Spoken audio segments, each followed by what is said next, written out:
我觉得你说的很好，我想学一下，就是我不太擅长用电脑做笔记，然后比如说你有哪些好的 app 或软件啊等等。哦，我们可能要用英文，因为我的那个 All right，他们好像都会每次都会看，好奇怪，嗯嗯。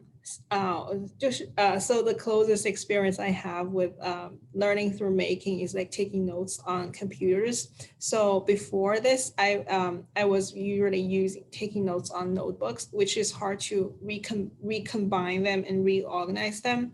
But now I'm just like taking notes on Word, so it's not like I use any advanced app. So I basically just like type all the things that I find interesting into a Word doc.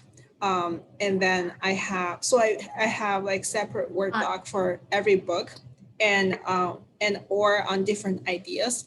And then when I reread the book or I learn something new about the idea, I will directly add them onto my existing Word doc. So for example, like my notes for T550 are mostly not new. So they are kind of like built on previous documents that have similar themes like motivation, like agency. And then I basically just like, when I add new things, they kind of like, sometimes I find new insights because I'm like reorganizing ideas and recombine them. And I feel like, I think that's a very different experience. Hi, Francisco. Sorry, I totally forgot to put on Slack. No, don't even worry. I'm so glad I was able to make it. I've been missing our little reading group. It's been a couple weeks. Great. I missed last week too. Sorry, Javi, I was bounced off. So okay. Did you mention any like apps to take notes? I actually don't use apps. I just use like Word doc because I find it easiest to like so Francisco, I'm just talking about like my closest experience to learning through making is actually taking notes on laptop, and I can kind of like reorganize ideas and recombine ideas to get new insights. So I don't use any apps because I just feel like they are hard to like mess around, and then I actually am pretty satisfied with Word doc, and I do use like a Google Doc for, so if I'm walking and then sometimes I have when I'm listening to podcasts or I'm thinking about something we talked about class, sometimes when I'm walking or like I have some sudden ideas, and then I would just like open Google Doc and then write it down just so I have a long. You wrote it down or you voice memoed it? For me, I use voice memos. Oh, okay, I typed it in the Google Doc when I'm walking. I just type a quick sentence just because I just find that to be like when I'm walking, usually I don't know, I know it's dangerous, but I like to do that. And then I just have a long Google Doc of like almost 4 years of things. So as for me, the habit of voice memo was actually quite new. I just adopted like 2 weeks ago, and I found it's quite workable and productive, since I don't have to like type words while walking. Yeah, but I think for taking notes, I'm more like traditional. You see, these are all my notebooks, and I have each notebook for every class I'm taking. Wow. So I'm really curious and interested in knowing more about how to take notes. I mean, in a very efficient way on computer. So Francisco. Hey, how's it going? Yeah. So I'm asking like your personal suggestion. Sure. I'm more of a traditionalist, taking notes, but through the Canva on my iPad and my phone, because I'm so busy with work, I find it really helpful to have it on my little iPad, and then on the files, I don't know if you guys have done it, but on the files in the coursework, you can highlight when you're reading, so that's kind of cool. So I'll take all of the stuff that I highlight, and that's what I'll make notes on, because it's really hard for me to take notes while I'm reading. because I like to be kind of suspended in that narrative. So like I like to be there in the moment with the reading and then digest it afterwards. So try to do like 20 minutes reading and then kind of reflect on what I just read and then go back and do it. So I do it in chunks. Yeah, I think it's a very effective way. Like you actively process your reading instead of like keep reading continuously. Yeah, because I find that when I'm reading and then I'm taking notes, then I go back to the reading and I'm like, okay, where was I? Okay, I got to do that again. And so I feel like it takes me longer if I do it that way. So it's been working really well. I made it this far. So it's good. Yeah, and I don't know whether Karen and the TFs can hear this one, but I do believe they are very considerate in recording all the audios, since in that way I don't have to spend a lot of time on screen. Yeah. I use the audio as a great complement to my reading. I mean, before the reading, I will listen to it. Yeah, it's good. I wish. Sorry, my dog is going crazy right now. No problem. I think there's a squirrel outside. Anyways, so yes, I wish I could listen to the readings and just comprehend it that way. I really wish I could, but I get distracted very easily when I'm listening to it, thinking about everything. So it is a good way to complement. So like you read it, I highlight, and then if you listen to it afterwards, there's certain things that you miss from the first time. So it's nice. Yeah, exactly. I think it also depends on the text. Like for most texts I read this course, I think listening to the recording doesn't decrease my comprehension. But for like a more dense text, like then I have to look at them and reread them, re-examine them several times to understand it. And for those texts, I feel like I kind of have to read the PDFs. And also I like to so I like to sometimes I like to copy quotes from the readings. So I really like that all their PDFs are like text version, not the scanned version. Like then you cannot, like it's hard to copy text from the readings. Yeah. I just felt. So what do you guys think about this week's reading? Sorry. No problem. Yeah, I'm gonna bridge that as well. So.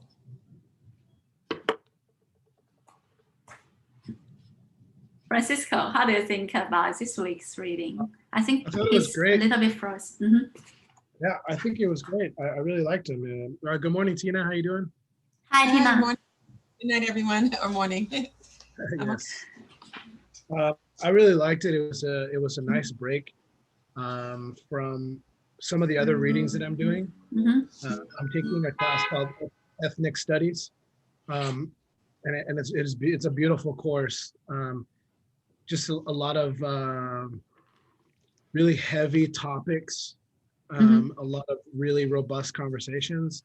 And the readings that we're doing, it's all about racial injustice and dehumanization. And so it's a really beautiful course, as I said. So reading this week for T550 was really cool because it was all about like creation and tinkering, and it was really cool. I mean, I devoured the readings in like one sitting, so it was really cool. And then I bought the makey. So I have I have my nephew here today, so we're gonna make some banana pianos later. Yeah.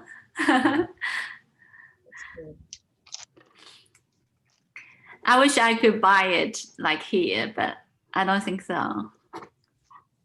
The makey, what's in it? Basically, it's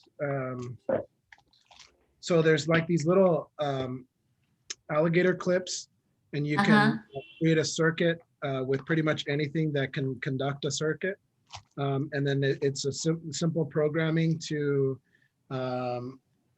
with like the space bar and the arrow keys, and you can make a plethora of different things. Like you can make a piano out of, like I said, a banana pianos.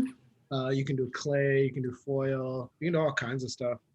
And I found this website where you can incorporate it into class. Like there's so many activities you can do with your students that helps them with like coding and STEM work and stuff like that. So it was cool. And it was created by Rosenbaum, the guy from the reading. So he created that. So it was really cool to be able to play with something that I read about. Awesome. You know what? My T550 is the course that my son feels most interested about. Each week, he just asks me, Mom, what are you going to do this week? Can I help you? Like, he's really excited in involving all my projects. So could you please type the website in the chat box? I'd like to check it out. Absolutely. Thank you. I was just looking at my notes while you guys were talking, I thought this reading I connected to this reading more than any reading, which is weird because it's about tinkering.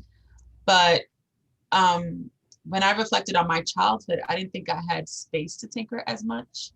I just think culturally, tinkering was just wasted time. And I wanted to know. And so for me, I thought about the historical context of African Americans in America and in the diaspora, and how we just didn't have liberties to waste time the way other cultures did. That's what I'm feeling, especially because I grew up in Barbados. And if you're a child that was too inquisitive, it was a problem. Too wanted to color outside the lines, it wasn't deemed as something that you did, because you have to have order, you have to have structure. And as I was reading it, I was thinking back to the times when a child, I wanted to just play around and it wasn't encouraged at all. And then I thought, like, where did this come from? When was it ever okay for Black people historically to just live and not worry about restrictions? And so I just sat with those thoughts for a while. And even, I mean, mostly in this country, to just have, I think, okay, what I'm trying to say is, because it's hard for me to even explain it. When you're in a culture where you know that you don't have liberties to do everything that everyone else has, that translates into your culture. It seeks its way into your everyday existence because you have to survive. And so it happens not only in the household, but in how the child learns, because they then don't feel like they could do whatever every other kid do, because there's consequences that could be deadly. And I know my grandma would say, you know, you're too inquisitive, stop questioning things, stop. And I was like, what is she worried about? As a child, I remember thinking, why is that bad? And then when I thought about how, you know, my grandma's grandma raised her, and my grandmother's grandmother was around during slavery, and how she raised her to not do things that could get you in trouble. And she raised me to not do things that could get me in trouble. And so I walked away from the first article thinking, wow, how has history stagnated the African American community in being creative, or in our education, in the realm of education? How have we had these invisible barriers that some of us might not even be aware of, that stopped us from really feeling agency to want to just create for no reason and be for no reason, when sometimes we can't even jog for no reason, we can't even walk down the street for any reason. So obviously in our everyday existence and learning, there will be fear in stepping outside certain boxes or exploring certain things out of fear. And I know for myself, that was my experience growing up, is like, I just didn't want to be to anything. And I was one of those kids who would like want to play in the dirt and do, like, I was always exploring and was always chastised for it. And I know it didn't just come from anywhere. So I know that was kind of heavy, sorry but that was kind of how I stepped away from it. And then the third reading really resonated with me in terms of this idea of objects. So my dad is very ill and he loves record players, like the vinyl. And vinyl's I always associated that object as romantic. Like when a guy plays a record, it means it's like, it's time to be romantic and relax. And so we know that he's closer to death than life. And when I think about what the record means, it no longer means romantic. It really means my dad. Like now when I think of a record, I just think of my dad and how he loves music. And he has crates and crates of records, and he has an old record player that I broke by accident. And so once he returns to dust, I have these records that I could now think of him. And so that third reading really allowed how, when she said, when we lose loved ones, we replace them with these objects. And then it made me think of like hoarders, and how hoarders hold on to, all the things in their home. They hold on to every object, and out of safety and wondering. I mean, when I think about it, it's like, it is dangerous, but to them, everything means something. And that's why they don't want to let it go. Plus, there's some psychological studies been shown, like people who hoard have other issues. But I just thought that these three articles just, Alexa, stop. These three articles just resonated with me more than any of the readings. And I think because they weren't extremely long, I was able to sit and process them in a better way than I do the longer ones, where it's like all this information, 20 pages that I have to sit and process. This one felt lighter in terms of the load, but heavier in terms of the meaning to me. So I don't know. Sorry, I know that was a lot. Thanks for sharing. I gotta come on here and I have to see what everyone else thinks. Thanks for sharing. And thanks so much for sharing. Yeah, I resonate a lot with what you said about like the pluralism. The thing that I resonate most with this week's reading is the epistemological pluralism, because I feel like in my culture and also in American culture, I feel there is always like the best way of learning and best way of thinking. And if you are not, like if you don't really use, like if your style isn't the dominant style, then somehow you're inferior. Somehow your ways are not the best. Somehow you need to learn the best way in order to really become like a better person. And I just feel that idea is just like so excluding, and really make people like for no reason feeling that their way have some problems. Because I am very, like on the contrary, I am very abstract and bookish. So when I was in China, I have always been having some like just weird questions, and I ask questions like I have always been thinking about questions like related to death, like the purpose of learning and all those things, and they are not really related to the exam preparation. And my teachers would why would you think about those things? That's not things that you should think about as a student. As a student, your primary goal is to learn the things, do the exercise problems, and focus on your exams, and not think about things unrelated to your study. And then it's like always I have been like, it's like I just feel like my ideas have always been considered kind of like irrelevant or like disruptive. And until I come to America, I met some professors, and they told me that my ideas are valuable. They are just like valuable thoughts and questions. There's no reason to think of them as like unrelated to learning.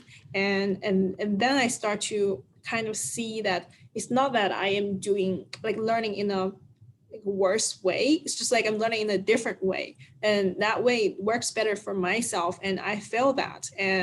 And I just feel like I really resonate with the pluralism, that you don't have to have like a best way, like one thing that's like the best way of learning that everyone should use. And like the word, like the author uses the word like logic and planning should be on tap, not on top.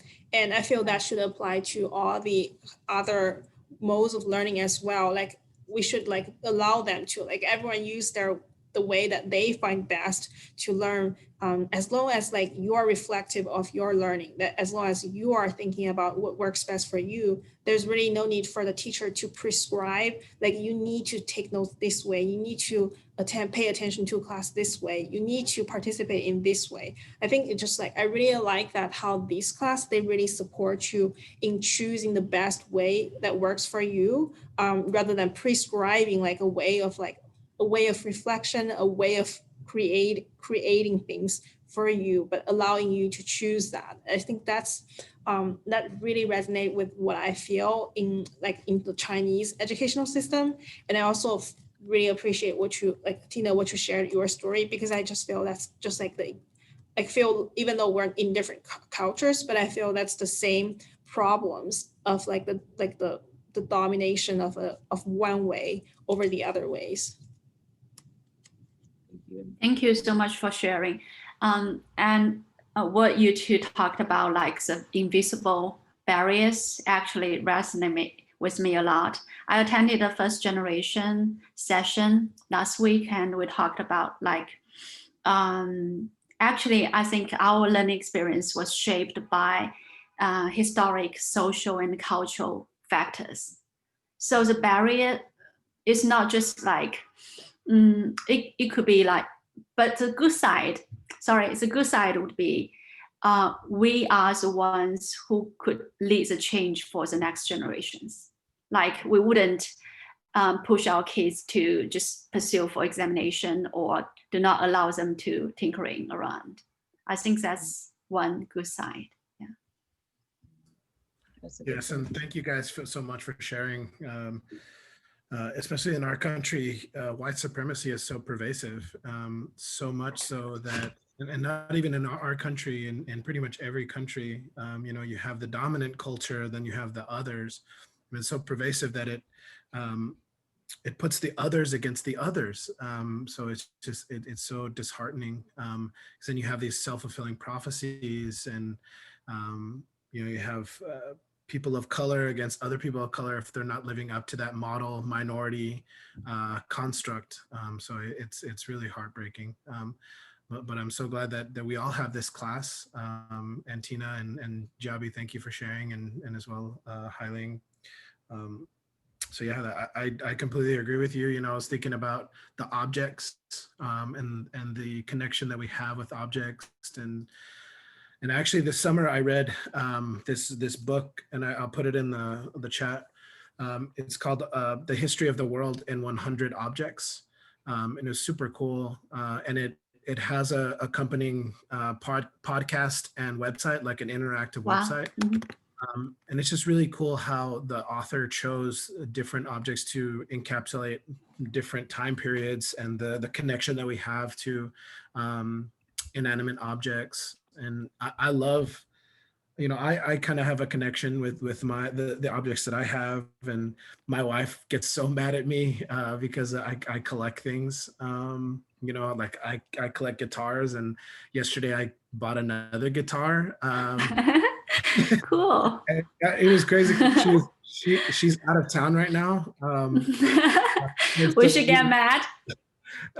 We have a shared account, and then she called me. She's like, "Hey, did you buy this?" And I was like, "Yeah." You know, I was like, I need to reward myself for like, you know, going through this week, trying to rationalize, you know, kind of like Tina mentioned, the hoarders are just rationalizing why I purchase things. But I have these connections to it, and you know, actually this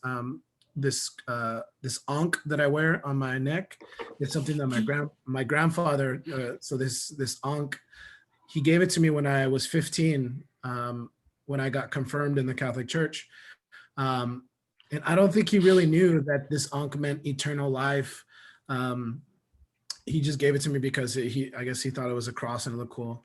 But I've never taken it off since I was 15 years old, never taken it off.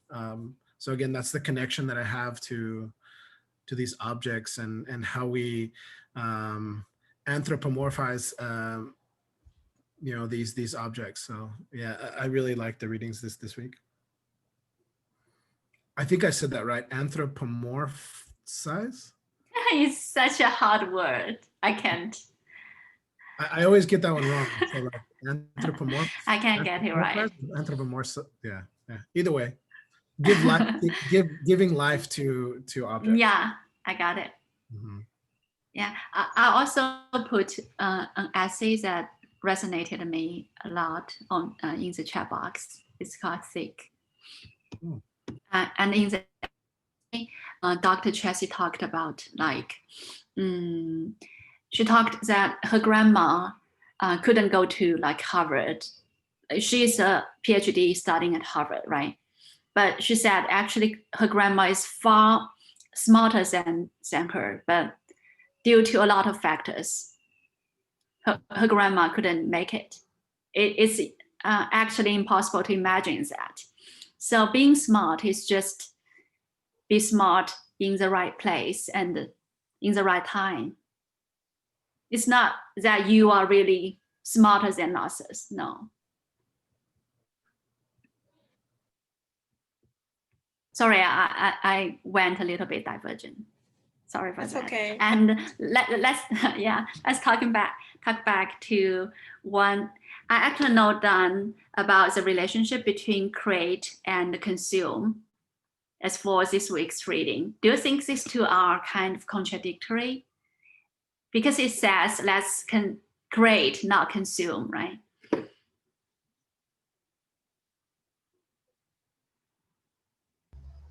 Well, when I think about creating versus consuming means you have accepted whatever has been created, right? Mm-hmm.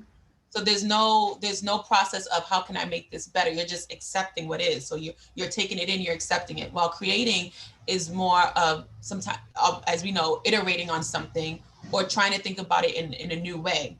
So I think when he says do not consume, it's like do not accept whatever is out there. Think about doing it better. Think about innovating it. Think about creating. Because when we create, we're really making room for other people to enjoy whatever we're creating. While consuming, say for instance, you bought something, you're like, well, I don't really like it, but this is all we have, like say the iPhone, whatever. Like this is what it is. Well, if you're thinking of it in a creative mindset, you're thinking, okay, how can I not accept this, but try to make it better? That was like my interpretation. But what do you guys think?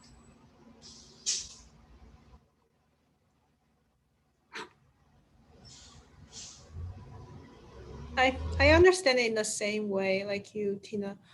So I think you can like there are many areas that you can have that approach.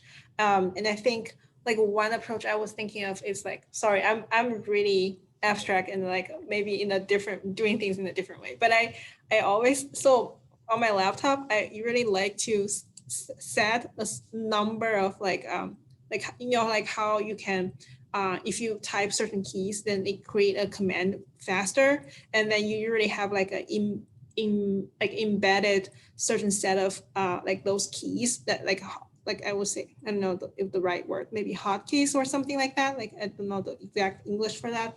And then like I usually just like create my own because I have my ways of like writing things, and I need some symbols or some words or some things more often. And then I would always like create, like add a set of like a list of basically a list of things that, and I need to do that for every time I change my computer. And I just feel like that's a kind of like my way of like personalize the thing I got, because I feel like when you get something like an object or anything, it usually is it has a mark from someone else, like it's like either the designer or the producer, like it has the mark of someone else. And then I like the process of like personalize it, and then I feel like it's mine, like, you know, like the kind of feeling that like I have my mark on this thing now. So that's my kind of my experience about that.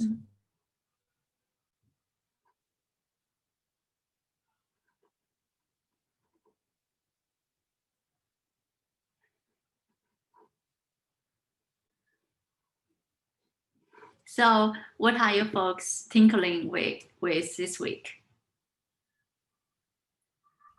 So I did a scratch, right? So just let me preface this by saying I have 0.0.1 knowledge of Scratch. And like my son knew Scratch more than I did. He's like, Mommy, I did this at the Boys and Girls Club. And I was like, you know what? Like I felt so embarrassed. I'm like, I have no idea. So I was tinkering with it, and my concept is dancing in the street. So, you know, I put the background and I have different people, different sprites dancing. And then I'm trying to have one sprite run up to the group. So, you know how you have that one background that shows a foreground and a background? So I made her like 20, whatever that 25 measurement is. And I brought her closer. So I didn't know how to do that. So I went to that Friday's Scratch meetup, and she told me I have to change the Y axis every frame to make her look like she's running closer, so that by the time she gets to the foreground, she's at 100. And so that was kind of fun. And I haven't made them dance yet, but the whole thing is like dancing in the street is like the song Dancing in the Street in New York City. So and it reminds me of back in the day when I lived in New York. That's where I spent most of my childhood in New York. We had block parties. I don't know if you guys are familiar with block parties. And so everyone danced in the street. Like they played music, there was food, it was games, and they shut off the entrance and the exit to the block or the street. And so all the kids will run in the street, all the cars will be gone, and everyone will come out their house and sit on their stoops. And then, you know, it would be just fun. It's usually like all day. And you get a warrant, you'll get like a warrant or some approval from the city to do that. And so growing up, we had block parties every year and everyone would dance in the street. So it's kind of like paying homage to my childhood in Brooklyn. So that's what I'm tinkering with, to make a long story short. I don't know if I'm gonna get it done before class. I want to throw it in my design journal, but yeah, I'm having some fun with it. It's so interesting that when we actually reflect on the projects we are doing, it always have something to do with our like childhood or previous experience.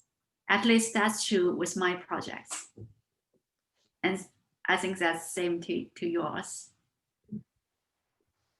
Javi, Sure. what are you tinkering with?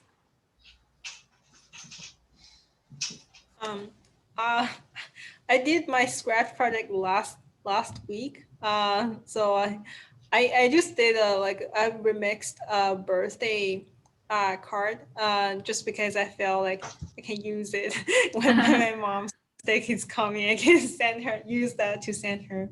Scratch? I actually you did it on Scratch. Mm-hmm. Yeah. There is I remixed an existing one because I don't know how to do the animation, and I find a birthday card project on Scratch pretty interesting, and I think I want to maybe remix it a little bit, like change it into like twist it a little bit into like my preference. So I remade that one, and then I'm just gonna use it every time my parents have birthday. I'm just gonna send the same card, maybe changing the color once a while. That's my plan. That's super cool. I'll have to check it out. That's awesome. I never thought about that. I think we're going to be remixing pretty soon in class. I think next week. Yeah, it's gonna be pretty cool to see. So when she said remixing, go ahead. Oh, go ahead. No, I was please. gonna say, are we remixing our own? Because I did another one for the assignment, but are we remixing our own or picking someone else's and remixing? I don't know. No idea. Yeah, we'll Okay. see. Maybe one of our group members or something. I don't know. We shall see. I've been tinkering with a few different things. Guitar. I bought like a kind of like an Apple Pencil thing. So I've been using Procreate on the iPad, really challenging myself to get out of my normal comfort zone of paper and pencil or paper and pen, and explore other digital platforms. I'm excited for the makey that I'll do today. Tinkering with my Jeep. So just different things. And then, you know, keeping it more abstract, you know, I've been tinkering with a lot of projects at work, you know, with, I'm in charge, I'm like part of what's called the Sunshine Committee at my school. So we have to think about ways to bring happiness and kind of culture piece at school. So I've been tinkering with a few ideas. So dealing with like Halloween. Then I had to organize a bunch of Latinx heritage, so Hispanic heritage activities. So I've been tinkering with that, and it's been pretty cool. Like doing flip grids for the students. We have like a spirit week coming up this week. So every day is like a different dress up day for in honor of Latinx history or Latinx heritage. and then tinkering with an ACT test prep program or initiative for juniors. So just there's so many projects going on. So I'm constantly tinkering with them, and it's just so hard to be. I don't think there's a model or blueprint for college counseling in a virtual environment. So it's just been really, really difficult to talk about colleges and doing financial aid sessions via Zoom while parents have their tax returns. Like it's just crazy to go through it in a virtual environment, something that's never meant for. So yeah, that's what I've been tinkering with. Wow, just so many stuff. Yes. I know. Yeah. One thing for me, go ahead. What do you think? So I've been tinkering with watercolor painting. Like I picked up 1 month ago to carve out some time for the hectic graduate study. Each week I spend like 2 hours on painting, but I'm totally new to watercolor painting. Yeah, awesome. So the whole process is relaxing, and I do get refreshed after each time. And another project is podcast. Javi actually know about it. We talked a lot about this one, and because I'm really not familiar with all the technique part, like how to edit the podcast and how to be professional in interviewing. I mean, I listened a lot to the podcast, but being a host and being a listener is totally different picture. But I think as long as I kind of, I'm trying to update each week. So, and get feedback and reflection from it. I don't know where it is heading towards, but I think it's a good way to chronicle my experience and chronicle my experience with the podcast making.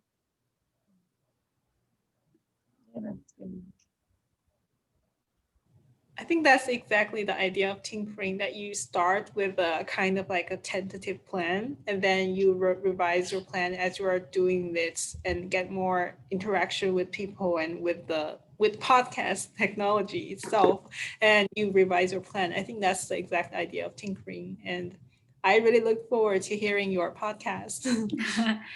Maybe next time we can, like, I would invite you as a guest and we can record it together. Yeah. So I was a host of a TV show back in the day. Wow. A local That's cool. Yes. Wow. It's BNN, Boston Neighborhood Network. This was probably like 10 years ago. I feel so old. I had to interview local Boston talent, people who were singers, actors, dancers, poets, chefs, anything of that was about creativity. And I had to, like, someone who did hair, like a hairdresser, a hairstylist, and I would interview them and then have them demonstrate and then talk about like the process. So if you ever need any tips or want to brainstorm or do a mock, whatever, I'm here, because I love interviewing. Wow. I love it. And you really have to have like an ear, like listening and processing. Obviously you can listen and not process. So when you're interviewing, if someone says something, you know, like, okay, there's something in between what they just said, and that's kind of what you want to get at. So it's like, oh, you mentioned this, and then kind of bring that piece out, because then it just becomes a more interesting interview without being too intrusive to their personal life. But I always look for that little thing. Like, yeah, exactly. Like finding the sweet spot of not prying but getting the deep information is really challenging but interesting. Mm-hmm. Yeah, and it like Javi said, over time you get better. And then you will know from the person if you could pry in more. Like they'll give you short answers, and you're like, I mean, one time I was interviewing this guy, and he was a rapper, and he just did not want to talk to me. He was not a talker. And so I had to pull his lyrics. I'm like, you mentioned this in one of your lyrics. What did you mean by that? Like I had to just pull things, because all the questions I went through my segment in so much less time than they gave me. I'm like, this segment was to be 20 minutes. we're at 10 and I'm almost over with my questions. What am I going to soak up for 10 minutes? You know, and I had to just think about his lyrics and his video. And I'm like, oh, so and it just came. And then before you know it, he started talking. But you have to get to that thing that makes them feel a little bit warm and comfortable. And then they will open up like a flower blossoming. But you know, that happens. You got to find that their comfortability, and then they will vomit with the mouth about whatever you want to talk about. But it was difficult at times. I'm like, what, this guy does not want to talk to me. I don't want to talk. Exactly. That's so cool. That's awesome. Yeah. I would love to see one of those segments. Yeah, I'll Me YouTube too. it. Me too. It was fun. I had a co-host, so it was me and Steven, and it was fun. Oh my goodness, it was. I'll look for someone and send it to the Slack. But yeah, it was fun. I enjoyed it. I wish I could do it again, but it ended years ago. Like this was 2010. Bring it back. Bring it back. Yeah. Well, the producer, she's a good friend of mine. She said things just changed. People aren't watching TV the same way they did. Like Local Boston Network is really about shining light on local talent, local politics, local businesses. Like there's things that are about Boston. That's why it's called BNN and not CNN, but BNN. And you know, so people just don't watch it the same way. Now, social media has been the primary source of information for a lot of people in the demographic that we were targeting. And so she just don't think it would. And then plus we're old. I was in my 20s, and you know, I'm I don't older think now. that could.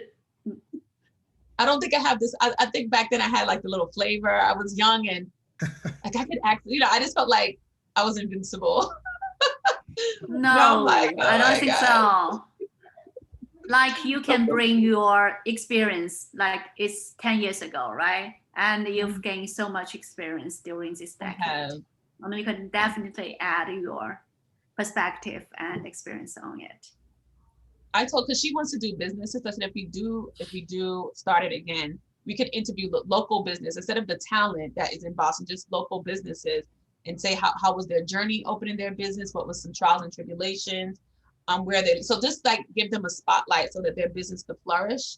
Before we just wanted like talent in Boston that, you know, Boston isn't really like New York. Everyone knows the rappers and the singers that come out of New York. But in Boston, no one really believes that Boston has that talent outside of like Marky Mark or New Edition. But no one really thinks that other talent, and there's a lot of talent in Boston. So that was like the goal. But yeah, it's something I could think about. Even we could probably do authors. Yeah. We did have one author. We could think about authors and other things. But yeah, I'll tell her about it. I don't know if she has this. Plus with COVID is hard, but after outside opens back up. But I'm happy to hear about your podcast. It is, once you start, like just start, you're gonna iterate on your own interview tactics, your own interview style. So it's gonna be great. It's fun. It is fun. Yeah. And I'm nosy. It takes courage. You know what? Because I haven't been satisfied with, to be honest, with any episode yet. So it really takes courage to release it to the public, because I want get some feedback from the audience. I'll give you feedback. And my first interview, let me tell you, on this show, I forgot that person's name. I forgot her name. Okay. And my co-star or my co-host, who knew her personally, didn't even say, "Oh, she me." And I'm like, "What's her?" You know, I'm bad with names, guys. So I wouldn't remember my own name if I wasn't with it for 30-something years. Okay. And so I'm like, and I was so embarrassed, right? But then you realize, you know what? You apologize. You know, I'm sorry, I forgot your name. Please remind the audience. You know, like, so you don't let the elephant stay in the room too long. Pop the bubble, let it explode. By 10 minutes later, no one will remember that you forgot a name, right? So just acknowledging it, and so that doesn't become weird energy in the interview, or it just becomes like, you know, I just like, oh, you know, I'm so sorry, I forgot your name. I got mixed up. So can you tell the audience who you are? And then it gives her a chance to say my name. But it was embarrassing. It was very, very embarrassing. And it was live. But I think the audience could actually, they could be understand understanding and appreciate your authenticity. Yeah. So I would say do it. Yeah. Tinker with it as much as you can. Yeah. Play some music if you have to get the mood right. Light a candle. It's gonna be good. Thank you for the encouragement. No, you're welcome. You're absolutely welcome. So have we hit everything we need to on the reading? It was really good. Really good. Any last thought you have? Okay. Yeah, I think that I also touched on all the things I want to say. So we can continue. Like, I'm just gonna do this every week, and I will remember to put the announcement in the Slack before Sunday. So okay. I just was like, I know tomorrow's a holiday. Maybe she's not doing it. That's what I was thinking. Like maybe she's like, I'll take a break this week. So I do. I'm a very like a regular person, so I do things very regularly. So I will keep doing this, and I will just need to remind myself to Slack everyone about the Zoom link. Yeah. Okay. It's nice talking to you this week. And as always, thank you guys. Have a good night or morning or early morning. Francisco, you're in California, right? No, Texas. Oh, Texas. Oh, so you're still, it's 9 o'clock? It's 9 o'clock, yeah. 9 o'clock. Oh. Mine is 10 p.m. So yeah, have a good day. Yes. Yeah, have a good morning, a night, guys. Good morning. Nice talking with you. Before you guys leave, in the chat, I put it's called Native Land. I know tomorrow here in the United States is Columbus Day, but it's Indigenous Peoples Day. So you can put your zip code in this website, and you can see what lands, what Native people we currently occupy. So what land are we currently occupying? So it tells you a little bit more about the history, and you're able to honor and understand the land that we currently reside. So thank you for sharing. I'm on Wampanoag land. One of my prior bosses, she was Native American, and she was Native. Her grandmother was Native American, and her mom was her dad was Black. So she kept a lot of her Native American land, and she was Wampanoag Indian or Native. And that was, so I knew that very early on, like that was like 13, 14 years ago when I was at UMass. So thank you for sharing, because now I could go around to all the other places I lived and put my zip code. So thank you for this, Francis. This is great. I think you'll put this in the Slack. I think this is a Slack link. Yeah. Well, cool. Well, thank you guys. You're welcome. Wish you guys the Thank best. you. A wonderful day, Sunday, or almost Monday, Hailing. Javi, thank you for organizing it. It was lovely to see all you guys. Awesome. You too. Thank you. See you. Bye, guys. Bye.